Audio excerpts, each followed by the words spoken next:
anos. Já estive na sua igreja na Vitória, uma ocasião, e sempre me edifiquei com os livros do nosso irmão.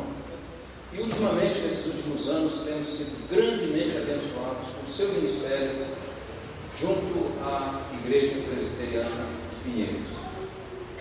E era um sonho que nós temos de ver ele conosco num dia. E graças a Deus, conversamos com a reverenda Darival, a reverenda Darival conversou com ele, foi muito pronto, a despeito dessa chuva abençoada, molhando tudo, mas ele veio, um trabalho de tanta correria, de tanto cansaço, mas ele está de coração aberto conosco nessa tarde. Então, reverendo Hernandes, eu quero dizer como Cornélio, nós estamos aqui todos prontos para ouvir o que Deus tem para nós através do irmão. O culto é do irmão, fique à vontade. Nós vamos sentar no papo.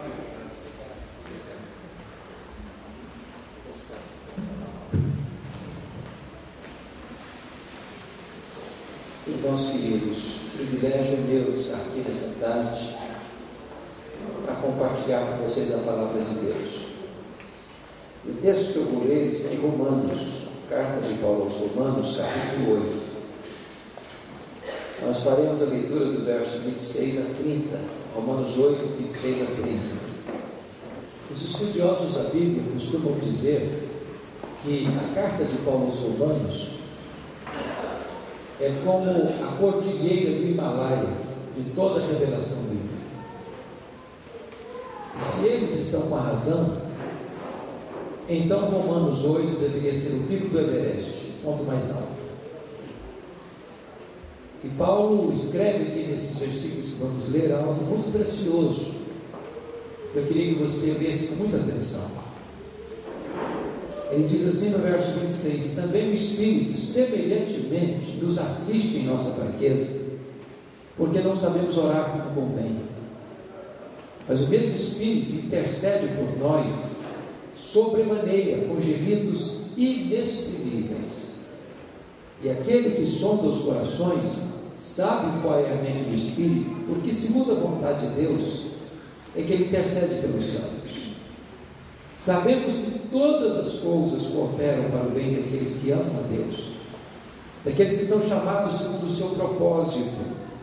Porquanto aos que de antemão conheceu, também os predestinou para serem conformes à imagem de seu Filho, a fim de que ele seja o primogênito entre muitos irmãos. E aos que predestinou, a esses também chamou. E aos que chamou, a esses também justificou. E aos que justificou, a esses também glorificou. Amém.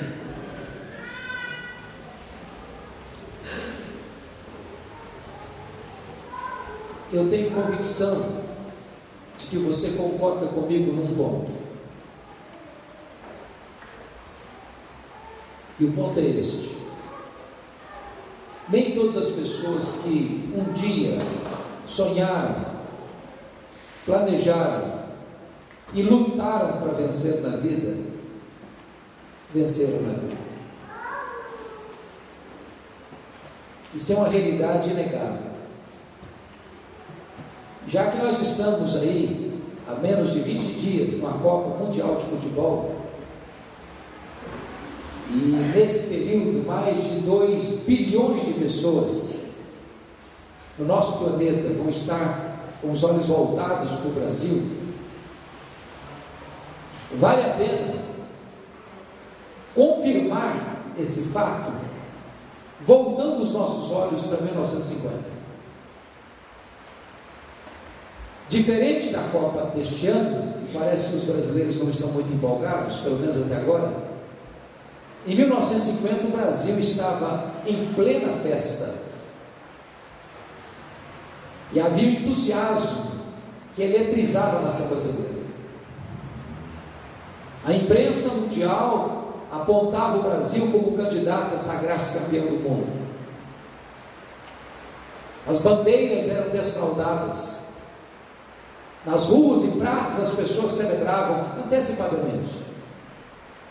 E para não frustrar essa expectativa, o Brasil abriu aquele campeonato em 1950, goleando o México no Maracanã por 4-0.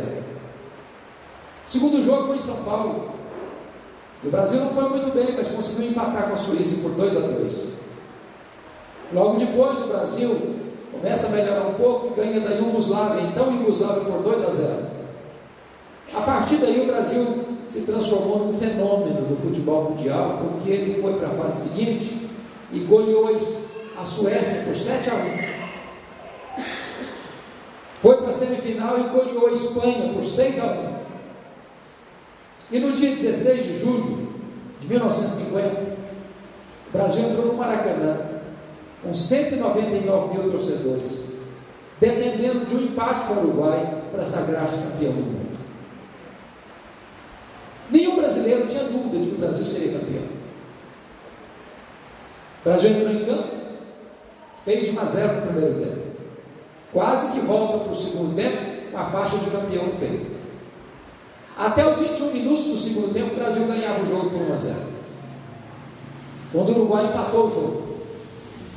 Mas o Brasil ainda era o campeão do mundo. Mas antes da partida encerrar, o Uruguai fez 2-1.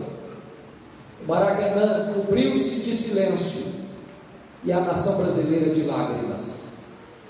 A expectativa de vitória transformou-se em derrota amarga e fatídica. Eu quero dizer para você, entretanto, nesta tarde, que este não é o destino dos filhos de Deus. Nós não temos apenas expectativa de vitória, nós temos garantia de vitória. Nós já fomos feitos mais do que vencedores por meio daquele que nos amou. E esse texto que lemos nos prova isso. No versículo 30, Paulo vai dizer que a sua vida, a minha vida, a nossa vida, já tem planejamento traçado na eternidade. Que Deus não olhou para nós de última hora, porque o plano A fracassou, ele cria um plano B para resolver o problema de imediato ou de última hora, mas que Deus planejou a sua vida, a sua história antes de criar o universo, antes que qualquer anjo ruflasse suas asas, antes que o sol começasse a brilhar, antes que as estrelas fossem espalhadas no firmamento, Deus já havia colocado o seu coração em você. Deus já havia traçado um plano para a sua vida. E Deus, que escolheu na eternidade, que agiu eficazmente na história, vai consumar essa salvação na segunda vinda de Cristo. Então Paulo vai nos mostrar aqui um projeto de Deus para a nossa vida. No versículo 26, ele nos informa algo extremamente solene. Porque ele vai dizer o seguinte: você e eu não somos vencedores porque somos fortes. Nós somos vencedores apesar de sermos fracos. O cristianismo diverge frontalmente da psicologia de autoajuda. A psicologia de autoajuda diz que você é forte, você tem a força, você tem o poder, que há poder nas suas palavras, que você fala e as coisas acontecem, porque você falou. Basta fazer cócegas em você e se levantará um gigante, porque você tem a força. A Bíblia diz exatamente o contrário disso. A Bíblia diz que nós somos fracos e nós temos muitas fraquezas. Por exemplo, nós temos fraquezas físicas. Querendo ou não, irmãos, gostando ou não, o tempo é implacável. O tempo não perdoa. O tempo vai esculpindo em nosso rosto algumas rugas indisfarçáveis. Tem hora que uma cirurgia plástica aqui, outra ali, outra lá, dá uma melhorada. Mas chega um momento que não tem pitanguinha que dá jeito. As nossas pernas vão ficando bambas, os nossos joelhos trôpegos, as nossas mãos descaídas, os nossos olhos embaçados, uns embranquecem a cabeça, outros perdem o cabelo, não tem jeito. Dizem os estudiosos que cada fio de cabelo branco que surge na sua cabeça é a morte chamando você para um duelo. E eu acho que, com o Eudério comigo, já tem um exército capaz de fazer a volta. Temos fraquezas físicas, temos fraquezas emocionais. Quantas vezes você já chegou a um ponto de quase se desesperar da própria vida? Quantas noites de drama, de angústia, que você chorou e pediu para Deus: Deus, faz amanhecer logo, porque eu não vou aguentar. Nós temos fraquezas morais. Eu acho que todos nós que estamos aqui, num dado momento da vida, já chegou para Deus e disse: Deus, eu não vou mais cometer esse erro. Deus, eu não vou mais tropeçar nesse obstáculo. Deus, eu não vou mais repetir essa atitude, para logo depois você repetir o mesmo erro. Não é que faltou sinceridade, faltou poder. Temos fraquezas. Temos fraquezas espirituais. Nós somos um ser ambíguo, contraditório, paradoxal. O bem que nós queremos fazer não fazemos, o mal que não queremos, esse praticamos. Mas o que é magnífico é que Deus, apesar de sermos fracos, não nos escorraça, não nos rejeita, não nos joga para a lateral da vida. Mas o texto diz que o Espírito Santo nos assiste em nossa fraqueza. A ideia na língua grega é que a sua vida, a minha vida, a nossa vida é um fardo tão pesado que nós não conseguimos carregá-lo sozinho. Agora você pode perguntar assim: mas no que consiste a nossa fraqueza? E Paulo responde: a nossa fraqueza consiste no fato de que nós nem sabemos orar como convém. E por que é que nós não sabemos orar como convém? Não sabemos o que é melhor para nós. Nós somos tão fracos nesse ponto. Nem saber o que é melhor para nós, não sabemos. Às vezes nós pedimos para Deus uma pedra, pensamos que estamos pedindo um pão. Às vezes pedimos para Deus uma cobra, pensando que estamos pedindo um peixe. Às vezes pedimos para Deus que vai nos destruir, pensando que estamos pedindo que não vai nos dar vida. Então Deus às vezes não dá o que você pede, Deus dá o que você precisa. Deus dá o melhor, porque nós não sabemos orar como convém. Paulo dá mais um passo e diz o seguinte: que Deus não é apenas solidário conosco, carregando o nosso fardo, Deus é compassivo conosco. Porque dentro da Trindade nós temos dois intercessores. Primeiro nós temos o intercessor legal, forense, jurídico, é Jesus Cristo, o advogado, o justo. Toda vez que chega uma acusação contra você, que tem Cristo como seu Salvador, diante do tribunal de Deus, Jesus Cristo se levanta como seu advogado e responde: Pai, por esse pecado aí eu já paguei na cruz, por esse pecado aí eu já morri, por esse pecado aí eu já verti meu sangue. Esse que está sendo acusado diante do teu tribunal está quisto com a tua lei, está quisto com a tua justiça, ele não deve mais nada. Por isso a Bíblia diz: quem intentará acusação contra os eleitos de Deus? É Deus que os justifica. Quem nos condenará? É Cristo Jesus que morreu, o anjo que ressuscitou, o qual está à destra de Deus e também intercede por nós. Mas agora Paulo vai nos afirmar que nós temos um segundo intercessor da Trindade.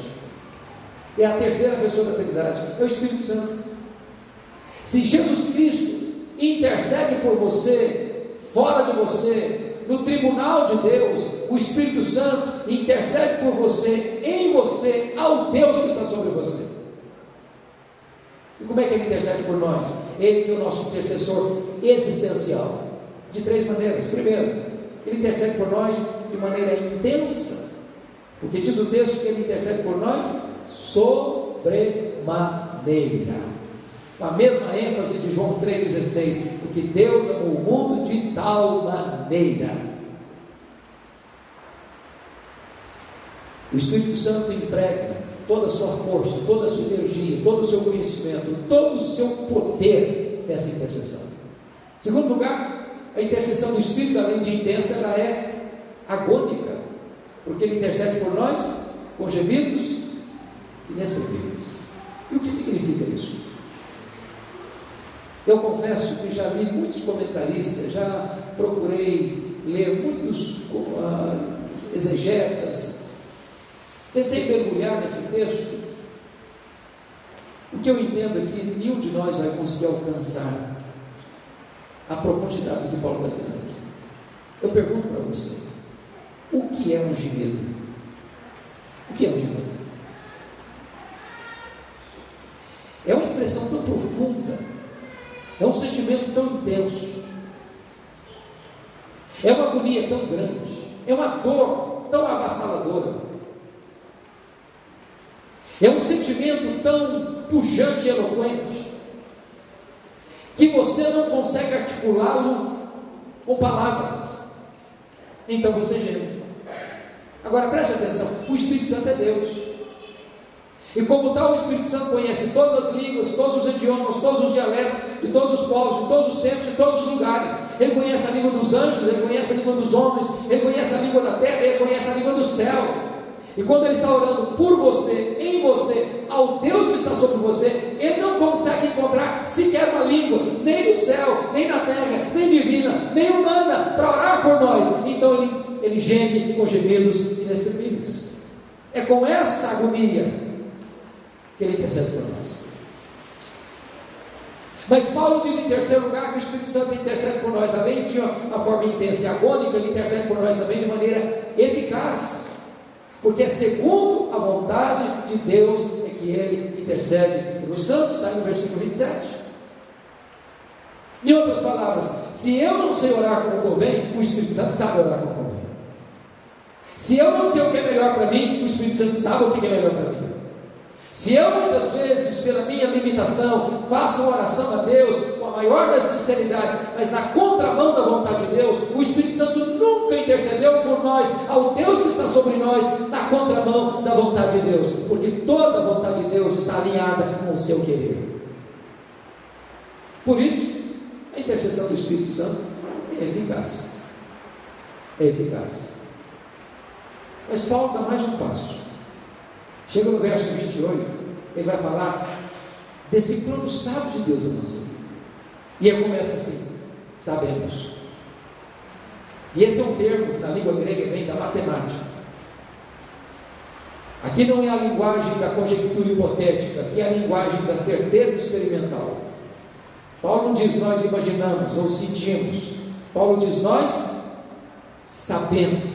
E sabemos o quê? Que algumas coisas, que poucas coisas, que a maioria das coisas. Nós sabemos que todas as coisas cooperam para o bem daqueles que amam a Deus. Mas eu não queria que você tivesse qualquer dúvida sobre o que Paulo está dizendo. E a melhor maneira de você entender o que é que Paulo está dizendo é, em primeiro lugar, dizer o que ele não está dizendo. Primeiro, Paulo não está dizendo que todas as coisas que acontecem com você são coisas boas. Ele não está dizendo isso. É preciso deixar claro que acontecem coisas ruins com gente de Deus. Crente bate carro, você acha que bater carro é coisa boa? Pois bem, crente bate carro. Crente tem carro roubado, você acha que roubar seu carro é coisa boa? Esse crente tem carro roubado. Crente fica doente, você acha que ficar doente é coisa boa? Crente fica doente. Crente enterra os seus mortos e chora a dor do luto, você acha que chorar a dor do luto é coisa boa? Esse crente chora a dor do luto. Crente é injustiçado, você acha que sofrer injustiça é coisa boa? Esse crente é injustiçado. Então Paulo não está dizendo que todas as coisas que acontecem com você são coisas boas. O que ele está dizendo é que ainda que alguém fale mal de você, faça mal para você, prejudique você, fira você, roube você, mate você, Deus vai transformar isso em bênção para a sua vida. Quando os irmãos de José, por inveja dele, ódio dele, venderam-no para o Egito e calaram-se 22 anos, deixando Jacó sofrer pelo seu filho, aquilo foi um ato perverso com José e com Jacó. 22 anos depois, encontraram-se com José lá no Egito. Agora José era o governador do Egito, e ele disse para os seus irmãos: vocês intentaram mal contra mim, mas Deus o transformou em bem, para a preservação da própria vida de vocês. É isso que está dizendo que as coisas se encaixam por si mesmas, como que num jogo de coincidência. Você sai de casa, e antes de sair de casa vai dar uma lidinha no horóscopo para saber se os astros estão a favor de você ou não, se as coisas vão dar certo ou não. Não é isso que Paulo está dizendo. Paulo não está dizendo que a sua vida está aí, solta, ao léu, como uma folha jogada ao vento. Paulo não está dizendo isso. Paulo está dizendo que Deus está trabalhando a sua vida como um tapeceiro. Ele está montando uma peça de quebra-cabeça. Deus está trabalhando artesanalmente na sua vida. E Ele pega, às vezes, uma circunstância carrancuda e faz dela uma face sorridente para você. Ele quem está trabalhando essas circunstâncias todas, de luzes e sombras, de dores e alívios, de saúde e doença, de ganhos e perdas, de vitórias e derrotas, de sorrisos e lágrimas, de vida e morte, e Ele trabalha tudo isso, e o resultado final contribui para o seu vida. Terceiro lugar, Paulo está dizendo que todas as coisas acontecem para o bem de todas as pessoas. Ele não está dizendo isso. A Bíblia diz que aquele que semeia vento, colhe tempestade. Aquele que semeia na carne, da carne colhe corrupção. Mas se você ama Deus, então a sua vida está nas mãos de Deus, e Ele está conduzindo a sua vida em triunfo. Mas talvez você pergunte assim: bom, isso é muito bonito, só que não é isso que eu estou vivendo hoje. A minha vida está de ponta cabeça. Talvez você pense: a minha vida está uma confusão, eu não estou entendendo então, o que está acontecendo comigo? Deixa eu dizer uma coisa para você: nem sempre você vai entender o que está acontecendo na sua vida. Nem sempre Deus vai dar explicação para você do que está acontecendo na sua vida. E nem Deus prometeu isso. Mas eu quero dizer uma coisa para você: se você não está conseguindo entender o que Deus está fazendo na sua vida, você pode entender Deus. Eu explico. Quando Albert Einstein veio à América, depois do seu sucesso com a teoria da relatividade, um repórter perguntou para sua esposa assim: a senhora compreende a complexa teoria da relatividade pela qual o seu marido é tão famoso no mundo? Ela respondeu: não, eu não compreendo a complexa teoria da relatividade pela qual meu marido é tão famoso no mundo, mas eu compreendo o meu marido.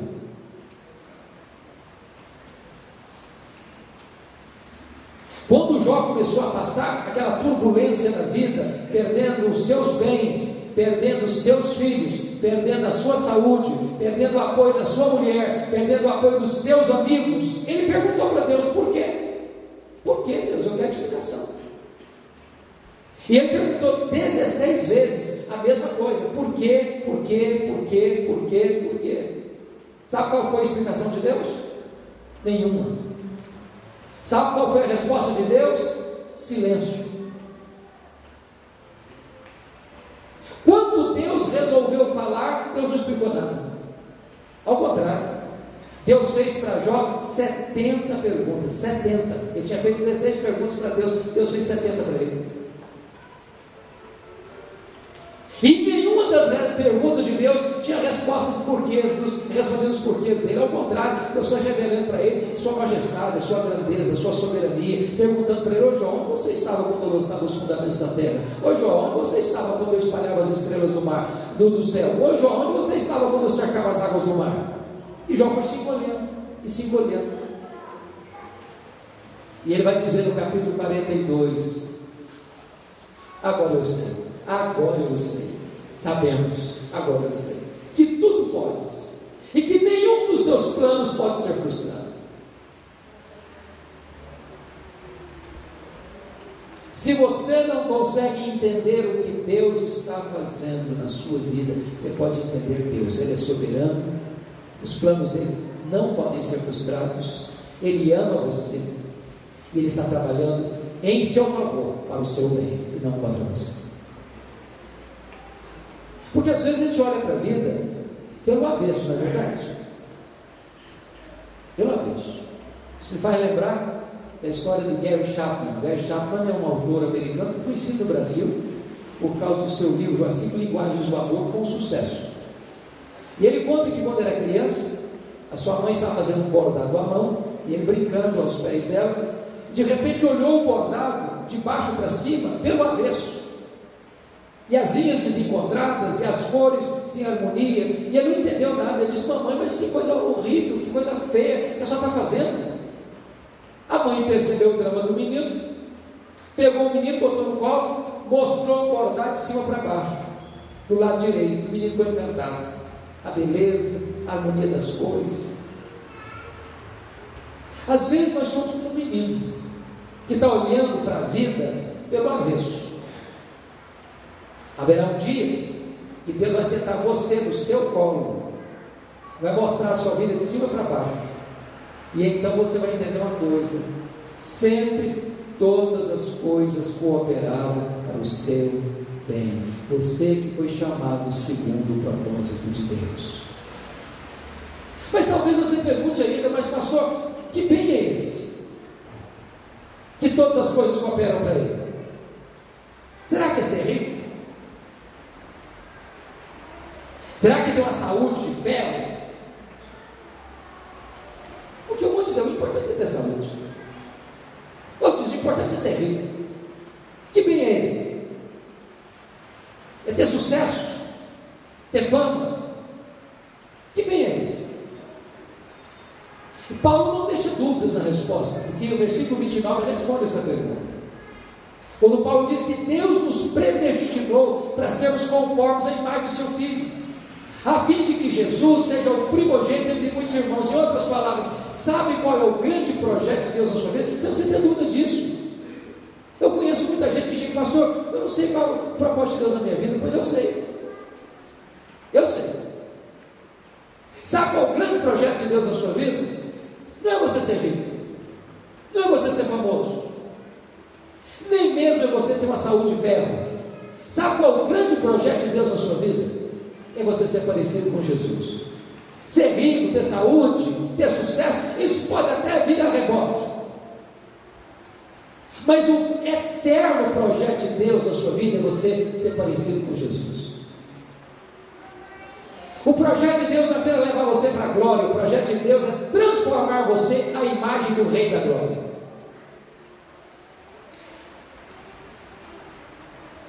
Deus está trabalhando em você. Deus está esculpindo em você a beleza do seu Filho. Esse é o projeto de Deus. É nisso que Ele está trabalhando. Mas agora chega o verso 30 e Paulo vai explicar como é que isso acontece na prática. E ele começa dizendo assim: aos que Deus predestinou. Por que Paulo fala assim? Porque ele está querendo nos ensinar uma coisa: que esse projeto não nasceu no homem, nasceu em Deus. De tal maneira que a fé que nós temos não é a causa da escolha divina. A fé que nós temos é consequência da escolha divina. Eu não fui escolhido porque criei.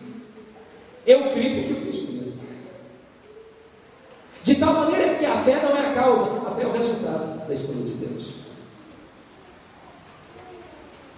E aí Paulo prossegue e diz assim: aos que Deus predestinou, a esses Deus também chamou. E você sabe que tem dois chamados: tem um chamado externo e um chamado interno. Tem um chamado geral, tem um chamado específico. Tem um chamado dirigido ao ouvido, tem um chamado dirigido ao coração. Jesus Cristo diz: há muitos são chamados, poucos são escolhidos. É por isso, queridos, nós estamos aqui hoje. Cada um de nós tem a sua história diferente. Um ouviu um sermão, o coração foi aberto. Outro leu um folheto e a vida foi tocada. Outro ouviu um hino e o coração foi aberto. Outro leu um livro, outro leu um texto da Bíblia, outro foi participar de um congresso, de uma cruzada. O certo é que houve um momento em que Deus tirou o tampão dos nossos ouvidos, que Deus tirou as vendas dos nossos olhos, que Deus fez um transplante, tirou o coração de pedra e colocou no lugar um coração de carne. Houve um momento em que de repente as disposições íntimas da sua alma foram mudadas, você nem sabia disso, e você nasceu de novo, você foi concebido lá do alto. Quando você ouviu a palavra, o Espírito Santo foi lá e gerou vida nessa palavra, e você nasceu da divina semente, e a sua vida foi transformada, e você se tornou nova criatura, e você foi gerado espiritualmente, e você foi adotado legalmente na família de Deus, e agora você faz parte da família de Deus, você foi chamado eficazmente.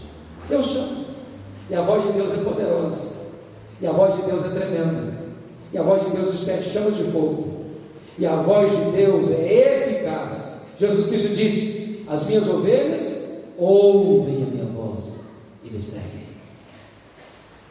Deus chama na rua, Deus chama no hospital, Deus chama no campo de futebol, Deus chama no bar da esquina, Deus chama dentro da igreja, e quando Ele chama, a voz dele é poderosa. Há alguns anos, eu estava no gabinete pastoral lá em Vitória, uma segunda-feira, quando chega um senhor, seus 30 e poucos anos, bateu a porta, disse: pastor, eu gostaria de conversar com o senhor. Eu, pois não. Ele me disse: eu estive aqui na igreja ontem à noite, no domingo. Eu disse para ele: que bom que o senhor veio, o senhor vai ser sempre bem-vindo aqui. Ele olhou para mim e disse: mas eu não vim participar do culto. Aí eu perguntei: mas então o senhor veio fazer o que? Me perdoe da pergunta. E ele me respondeu: eu era um traficante, eu vim aqui ontem roubar um carro. Eu estava olhando lá no pátio, na rua, os carros estacionados, eu estava pensando que carro eu ia levar, quando de repente eu escutei uma música que saía de dentro do templo, e eu fui atraído irresistivelmente por essa música, e do jeito que eu estava, o meu 38 na cintura, eu entrei no templo. E quando eu entrei, eu fui tomado por um poder maior que o meu, eu fui desarticulado, eu fui tomado de convicção de pecado, e uma bomba explodiu no meu peito, e eu saí correndo e chorando para casa. E a minha mulher me perguntou: o que aconteceu com você? Alguém te machucou? Alguém te feriu? E eu respondi: não, mulher, aquele homem que você conhecia morreu. Deus mudou a minha vida, Deus libertou a minha alma, Deus transformou meu coração, eu sou um novo homem, eu sou uma nova criatura. Deus chamou, e eu acompanho o Ricardo até hoje, um homem convertido a Cristo. Deus chama. Deus chamou Saulo de Tarso quando ele estava cheio de ódio, caminhando para Damasco para botar os crentes na cadeia. Deus chamou. A voz de Deus é poderosa, é eficaz. Paulo prossegue e diz assim: aos que Deus chamou, a esses Deus também justificou. E está aqui, meus irmãos, o coração da Bíblia. Se você não entender o que é justificação, você não entende a Bíblia. O que é justificação? A Bíblia diz que todos pecaram e destituídos estão da glória de Deus. Quantos pecaram mesmo? Todos. Que é todos?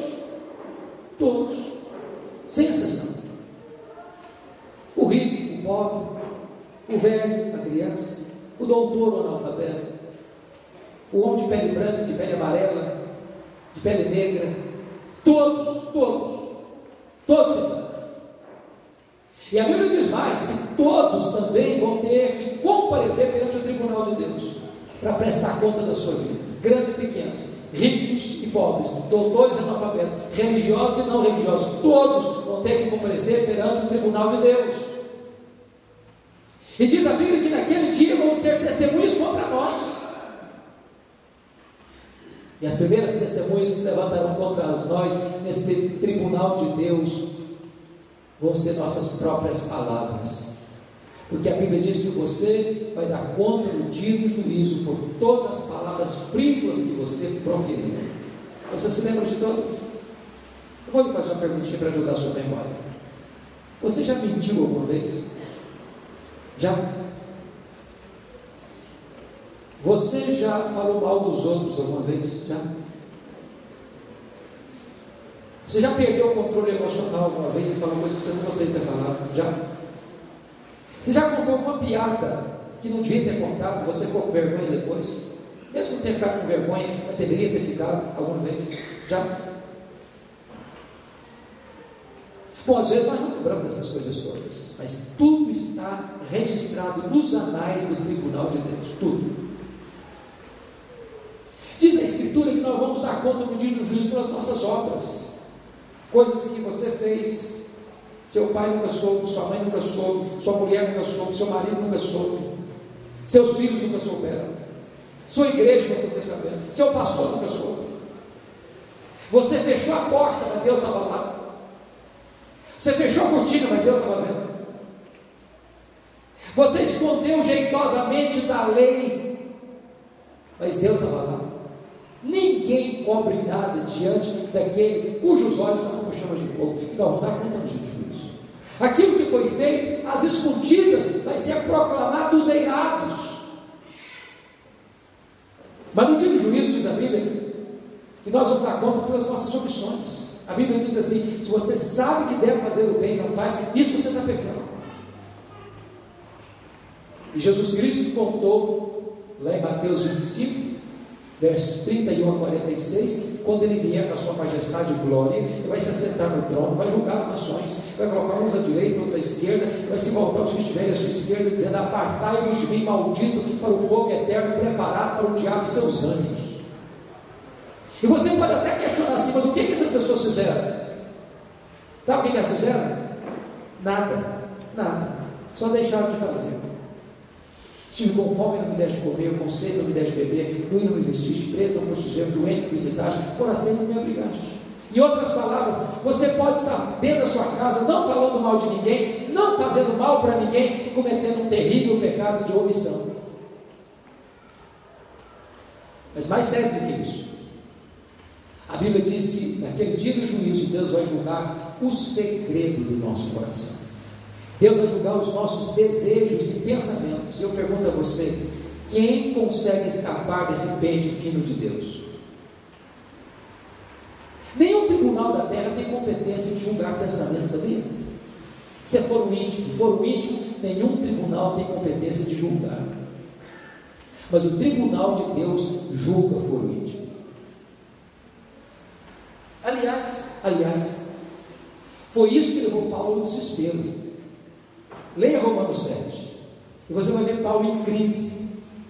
Sabe o que levou o apóstolo Paulo em crise? Da consciência de quão pecador ele era. Foi se deter no 10º mandamento da lei de Deus.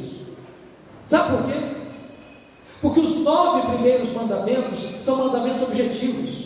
Qualquer tribunal da terra pode legislar e julgar: não terás outros deuses, não farás para ti mais escultura, não tomarás o nome do Senhor teu Deus em vão, guarda o dia do Senhor, honra pai e mãe, não matarás, não adulterarás, não furtarás, não dirás falso testemunho. Qualquer tribunal pode legislar e julgar isso aí.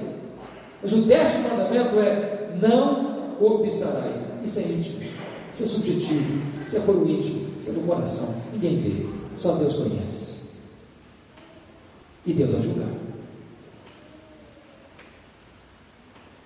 Dizem os entendidos, dizem os psicólogos que estudam essa matéria, que passam pela sua e pela minha cabeça em torno de 10.000 pensamentos por dia. Tem hora que passa até um pouco mais. Você teria conforto de ver seus pensamentos projetados nessa parede aqui, só o que você pensou semana passada? Já seria suficiente para nos envergonhar. Mas talvez você possa até estar pensando assim: bom, eu na verdade fui convidado, mas eu queria escutar uma coisa mais leve hoje. Já basta a pressão da vida para ficar escutando esse negócio que a gente é pecador. Isso não é gostoso de ouvir. Talvez você tenha contra-argumentos assim: o senhor não me conhece, eu sou uma pessoa boa, sou um bom pai, sou um bom filho, sou um bom marido, sou um bom patrão, sou um bom empregado, sou uma boa esposa, sou uma boa mãe, sou até um bom religioso, até disso eu entrego na igreja. Mas deixa eu dizer uma prova para você. Você, sem querer ser indelicado com você, você é muito mais pecador do que você imagina ser. Muito mais. Eu queria provar isso. Vamos imaginar que você seja uma pessoa acima da média. Mas vamos imaginar que você seja uma exceção da humanidade. Mas vamos imaginar que você seja quase um anjo ambulante. Vamos imaginar que durante um dia inteiro você não peque nem uma vez por obras, nem por palavras, nem por omissão. Vamos imaginar que desses 10 mil pensamentos por dia, você tenha 9.997 pensamentos bons. Já seria quase um anjo ambulante essas alturas. Imagine que você só tivesse 3 pensamentos pecaminosos por dia. Se você tiver só 3 pecados por dia, no final de um mês você tem quantos pecados? 90. No final de um ano, 90 vezes 12 dá quanto? Ficou difícil a conta agora. 1080. Vamos arredondar para 1000 para baixar um pouquinho. Se eu tivesse só 3 pecados por dia, eu estaria hoje com 55 mil pecados. Agora pense comigo, um réu assentado diante do tribunal, e o promotor e o advogado de acusação provar pelos autos do processo que aquele réu cometeu 55 mil violações da lei. É um caso perdido, é um caso indefensável, não tem jeito não. Mas você sabe que aqui dá-se um jeitinho, se conta testemunha, se suborna o juiz. Agora pense comigo, quem vai conseguir chegar lá no tribunal de Deus e dizer: Deus, o senhor dá uma acalmada, eu molho a sua mão, eu dou um jeitinho, eu posso pagar um bom preço. Você acha que Deus é um juiz que se deixa subornar? Esse juiz diz assim: a alma que pecar, essa morrerá. Esse juiz diz assim: eu não vou inocentar o culpado. Mas eu vou dizer uma coisa mais solene para você ainda nessa noite. Você não precisa ter 55 mil pecados para não entrar no céu, não. Se você tiver um pecado só, você não pode entrar no céu. Sabia disso? Deixa eu dizer uma coisa chocante para você. Você sabia que só gente perfeita pode entrar no céu? Só gente perfeita entra no céu. Se você não é perfeito, você não entra no céu. Sabe por que não entra? Porque no céu não pode entrar pecado. Se entrar um pecado no céu, o céu deixa de ser céu. Nada contaminado vai entrar lá. Aí você pode responder: mas então isso é injustiça aí, porque eu faço tanta coisa boa. Eu faço mais coisas boas do que coisas ruins. Só o problema é o seguinte, que a Bíblia diz assim: se você guardar toda a lei, e tropeçar num único ponto, você é culpado da lei inteira.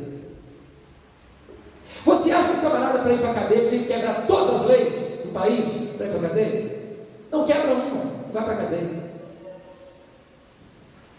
Eu vou ilustrar de novo.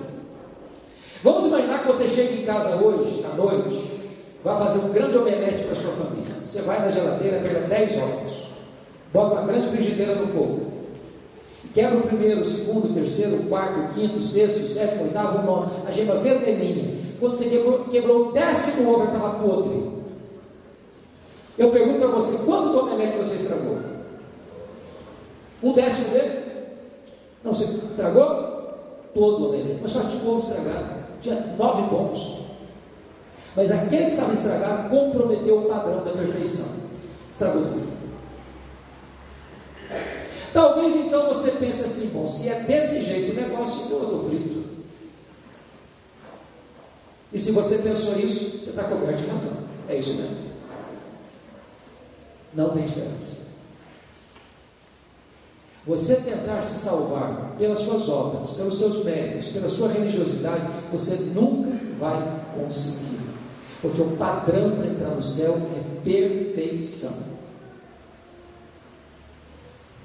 Mas eu tenho uma boa notícia para lhe dar.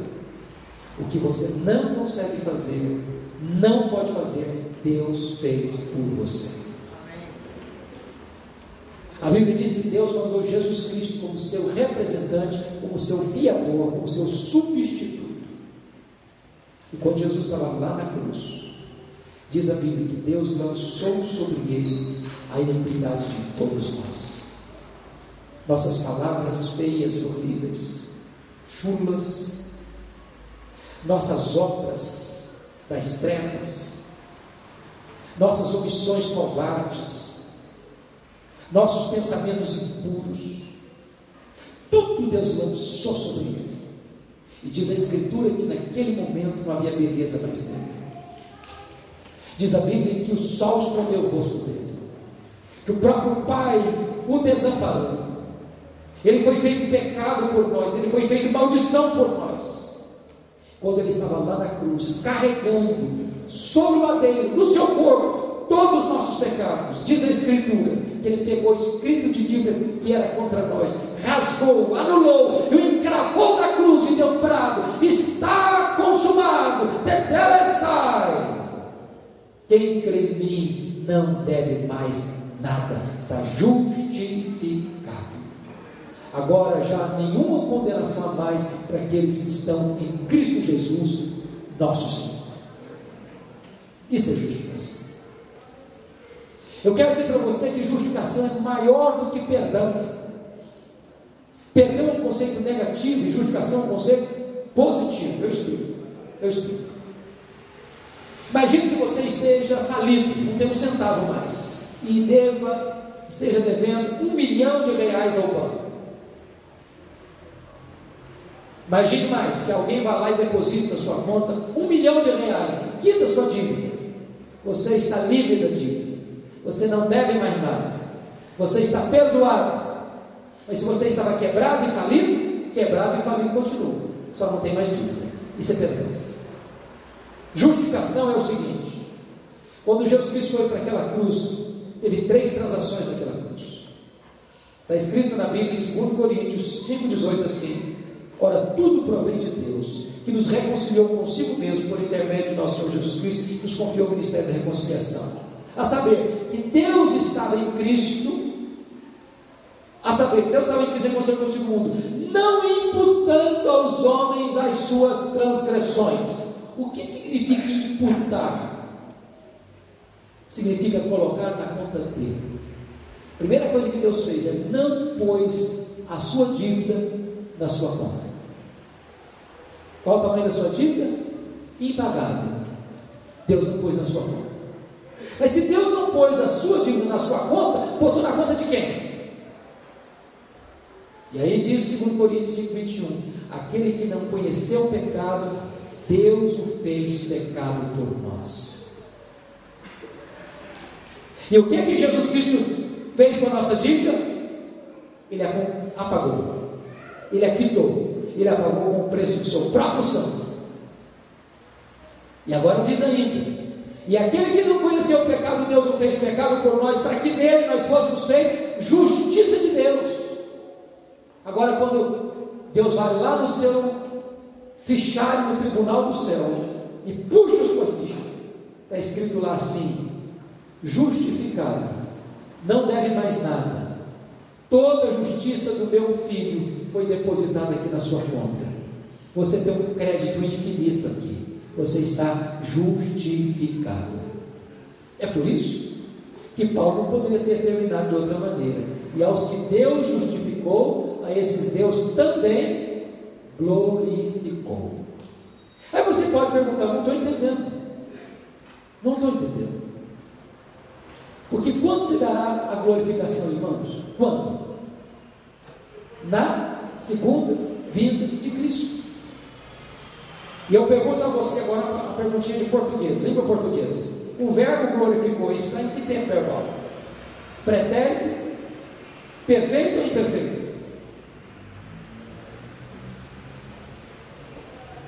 Está no pretérito perfeito. Fato consumado. Aos que Deus justificou, a esses Deus também glorificou. Será que Paulo levou no verbo? Como é que Paulo coloca no passado um fato que vai acontecer no futuro?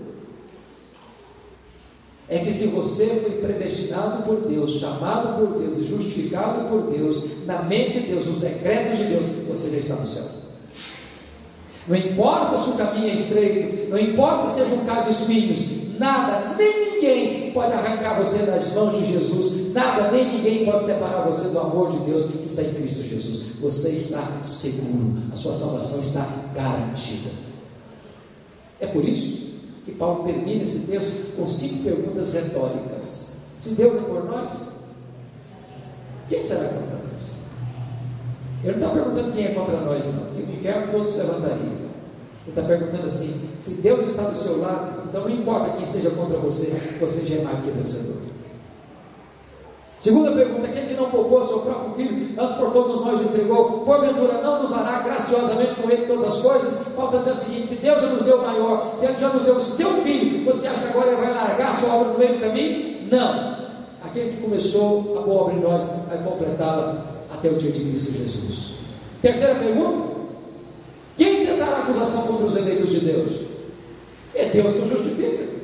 Não tem réplica, não tem tréplica, não tem apelação para o tribunal superior, porque aquele que está dizendo que eu estou justificado já é o supremo, a suprema corte celestial, é o supremo pretório celestial, acabou, não tem mais apelação. E ele está dizendo: eu já estou justificado. É a última palavra. Quarta pergunta: quem os condenará? E ele responde: Cristo Jesus que morreu, ou antes que ressuscitou, o qual está à destra de Deus e também intercede por nós. E aí, queridos irmãos, é importante entender isso, porque você pode perguntar assim: bom, então deixa eu entender uma coisa, se quer dizer que eu não tenho mais dívida lá no céu, está aqui, eu estou aqui com a lei de Deus, então a justiça de Deus significa que eu não sou mais pecador? Não, você continua sendo pecador. Justificação não é o que acontece dentro de você, justificação acontece fora de você, no tribunal de Deus. Justificação não é um processo, justificação é um ato, e é um ato legal, forense, jurídico. Significa o seguinte: que mediante o tribunal de Deus, diante da lei de Deus, a justiça de Deus, você já está quites. Então, com respeito à condenação do pecado, você já está salvo. E aí desencadeia um processo chamado de santificação, e com respeito à santificação, você está sendo liberto do poder do pecado, e na glorificação você será liberto da presença do pecado. É por isso que 1 de João 9 está escrito lá, quem pode repetir comigo? 1 de João 9 de cor: se confessarmos os nossos pecados, Ele é fiel e justo para nos perdoar os pecados e nos purificar de toda injustiça. Mas eu não sei se você já parou para perguntar: será que João não errou, não? Porque deveria estar escrito assim: Deus é fiel e misericordioso para perdoar. Mas Deus é fiel e justo para perdoar? O justo não perdoa. O justo não perdoa. Eu explico. Imagine você indo para um tribunal de júri, e o réu fulano de tal, assentado na cadeira, cometeu terríveis crimes, e o promotor aprovou, acusou, e o advogado de acusação também provou pelos autos do processo, e as testemunhas também todas confirmaram isso. Aquele réu cometeu crimes horríveis e ele foi sentenciado a 30 anos de cadeia. O juiz, em nome da lei e da justiça, pode dizer para ele assim: faz de conta que não aconteceu nada, não, pode ir embora, fica tranquilo. O juiz pode fazer isso? Em nome da lei? Em nome da justiça? Não. Qual o papel do juiz justo? Aplicar a lei, condenar o culpado. Mas então como é que Deus é fiel e justo para perdoar? Como? Sabe como? Se confessarmos os nossos pecados, Ele é fiel e justo. O que significa isso? A palavra confessar no grego é a palavra homologel, de onde vem a nossa palavra portuguesa homologar. Quando eu, que já fui justificado, reconheço diante do meu Pai que eu errei, que eu pequei, Deus olha para mim e diz assim: meu filho, eu quero dizer uma coisa para você, você está perdoado, porque eu sou justo para não punir você de novo, porque o meu filho já foi punido por esse crime. por esse erro, por esse pecado. E eu sou justo para não punir o mesmo erro 2 vezes. Então você está perdoado por causa do meu filho já sofreu as penalidades desse pecado que você está cometendo. Ele é fiel e justo. Louvado seja Deus. E agora minha última pergunta, a pergunta existencial: quem nos separará do amor de Deus em Cristo Jesus? Será tribulação? Angústia? Perseguição? Fome? Nudez? Perigo? Ou espada? Não! Nós somos mais do que vencedores por intermédio de todas essas coisas, porque somos entregues à morte o dia todo, ovelhas para o matador, e eu estou muito certo disso. Nem a morte, nem a vida, nem anjos, nem principados, nem poderes, nem altura, nem profundidade, nem qualquer outra criatura poderá nos separar do amor de Deus que tem Cristo Jesus nosso Senhor. Nós temos uma segurança gloriosa, uma tão grande salvação. E a minha palavra de conclusão é esta: se você entrou aqui hoje e ainda não tinha recebido essa salvação que é oferecida a você de graça pela fé, hoje é o dia oportuno de você tomar essa decisão. Porque como você vai escapar se você negligenciar tão grande salvação? Hoje é o dia da sua salvação. Mas se você entrou aqui hoje, você já tinha entregado a sua vida ao Senhor Jesus, então viva os dias de vida que Deus lhe der, para você exaltar esse Deus por tão grande salvação. Que Ele nos abençoe. Amém. Pastor.